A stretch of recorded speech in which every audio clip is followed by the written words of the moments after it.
Hello, this is my revised presentation of Elizabeth Bishop for my mentor project. And as suggested, I have been able to find a different early poem and a different middle poem because you mentioned in our conversation and in the email that I didn't have a good middle poem. Alright, so for Bishop's early work, I've chosen her poem, The Fish. I caught a tremendous fish and held him beside the boat, half out of the water with my hook fast in the corner of his mouth. He didn't fight, he hadn't fought at all. He hung a grunting weight, battered and venerable and homely. Here and there his brown skin hung in strips like an ancient wallpaper, and its pattern of darker brown was like wallpaper. Shapes like full-blown roses, stained and lost through age. He was speckled with barnacles, fine rosettes of lime, and infested with tiny white sea lice, and underneath 2 or 3 rags of green weed hung down, while his gills were breathing in the terrible oxygen. The frightening gills, fresh and crisp with blood that can cut so badly. I thought of the coarse white flesh packed in like feathers, the big bones and the little bones, the dramatic reds and blacks of his shiny entrails, and the pink swim bladder like a big peony. I looked into his eyes, which are far larger than mine, but shallower and yellowed, the irises backed and packed with tarnished tinfoil seen through the lenses of old scratched isinglass. They shifted a little, but not to return my stare. It was more like the tipping of an object toward the light. I admired his solemn face, the mechanism of his jaw, and then I saw that from his lower lip, if you could call it a lip, grim, wet, and weapon-like, hung 5 old pieces of fish-line, or 4 and a wire leader, with the swivel still attached, with all their 5 big hooks grown firmly in his mouth.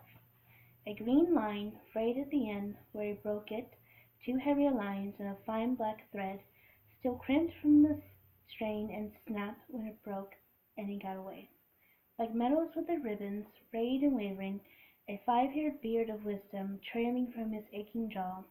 I stared, and victory filled up the little rented boat from the pool of bilge, where oil had spread a rainbow around the rusted engine to the bailer rusted orange. The sun cracked thwarts, the oarlocks on their strings, the gunnels, until everything was rainbow, rainbow, rainbow, and I let the fish go. Alright, so this poem is quite different from some of the things I read before of Bishop. I was surprised when I first read it. It's quite long, which is not unusual, but the formatting and everything, it's a bit compact, in my opinion. If you look at it, it's all straight free verse with repetition of certain words, like in I'm going to call this the second strophe,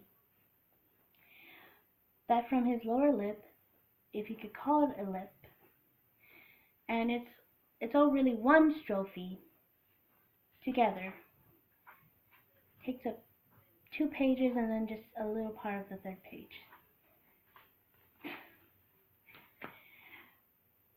It's quite different from her work that I'm used to. It's descriptive, which is Elizabeth Bishop, but it's heavily descriptive from the other things I've read, which I find odd. But at the same time, she was still pretty much trying to find her own voice.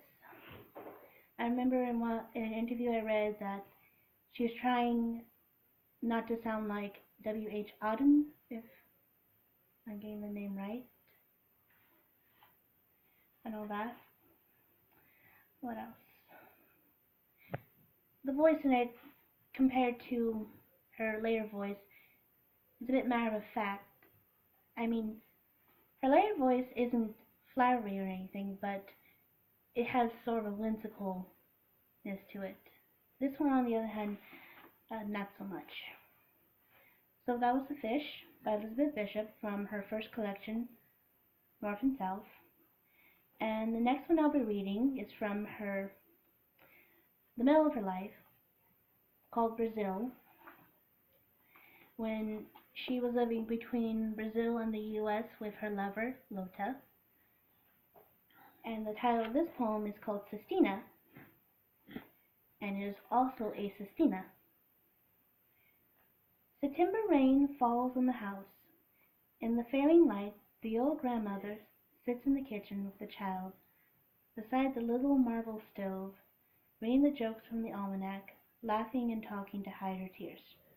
She thinks that it could not kill tears, and the rain that beats on the roof of the house are both foretold by the almanac, but only known to her grandmother. The iron kettle sings on the stove. She cuts some bread and says to the child, "It's time for tea now," but the child is watching the tea kettle's small hard tears dance like mad on the hot black stove, the way the rain must dance in the house. Tying up, the old grandmother hangs up the clever almanac on its string.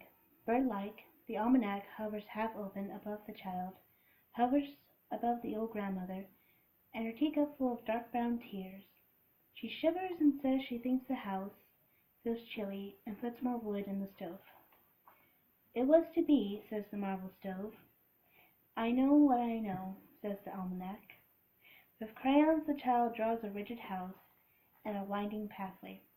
Then the child puts in a man with buttons like tears, and shows it proudly to the grandmother. But secretly, while the grandmother busies herself about the stove, the little moons fall down like tears from between the pages of the almanac into the flower bed the child has carefully placed in the front of the house. "Time to plant tears," says the almanac. The grandmother sings to the marvelous stove, and the child draws another inscrutable house. Alright, so as the title says, this poem is a sestina poem, which is it's a bit much to describe. So in a sestina poem, what it is, for your first stanza you'll have your 6 ending words, and then you repeat those words but in a different order. And I have actually written the order down, so please bear with me. So here's the order, if you can see it. Alright, and it goes, I'm going to just go by number. 1, 2, 3, 4, 5, 6, and then 6, 1, 5, 2, 4, 3, 3, 6, 4, 1, 2, 5, 5, 3, 2, 6, 1, 4, 4, 5, 1, 3, 6, 2, and last 2, 4, 6, 5, 3, 1. Alright? And you use those words in every single stanza. And like I said before, the stanzas are 6 lines each, except the last stanza, right here, it's only 3 lines, but it has all the words from the previous stanzas and in that exact order. As for the last one, it's an interesting form of a poem, because it's not exactly, it doesn't depend on rhyme scheme or pentameter or of any kind. It's pretty much like free verse in a way. The only thing is you have to remember the order of the words and every single one. I've actually done something like this before. I had fun with it, but it is hard, especially figuring out how to use this word again and how it will make sense in another sentence. Alright, so this poem is about a child and her grandmother on a rainy day, probably in Canada. And I say that because when Bishop was young, she actually had to live with her grandparents and elderly relatives in Nova Scotia. So I think in a way, this poem, the Sestina, is a reflection of part of Bishop's childhood.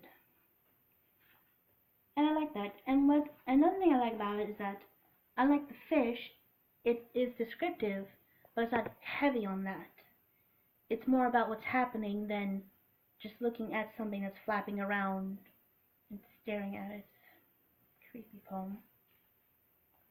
But that's what I like about it. And everything.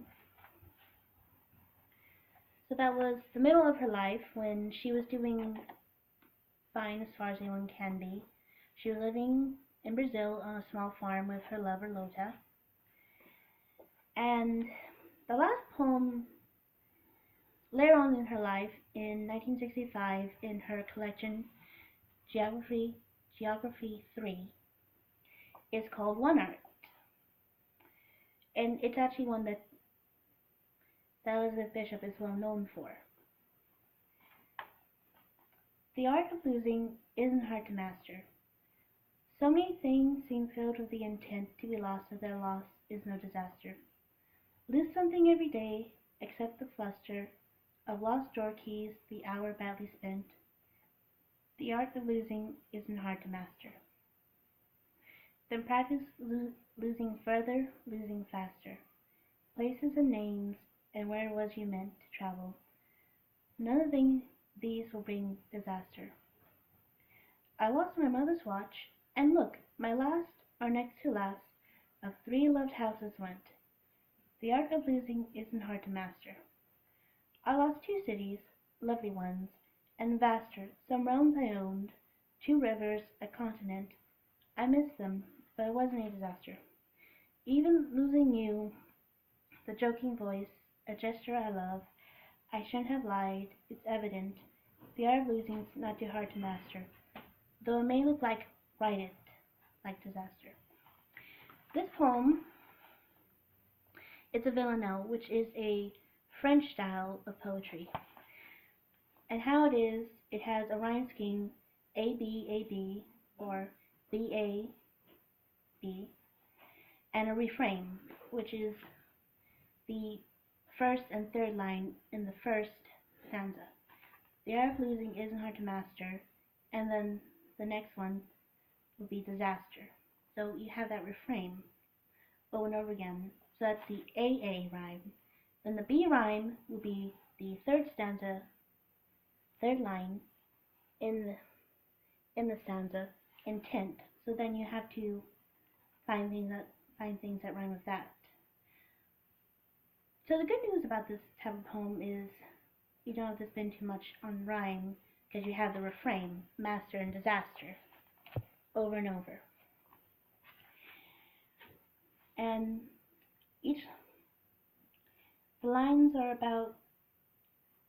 the stanzas are 3 lines long, except for the last one, because it adds a 4th line for the refrain.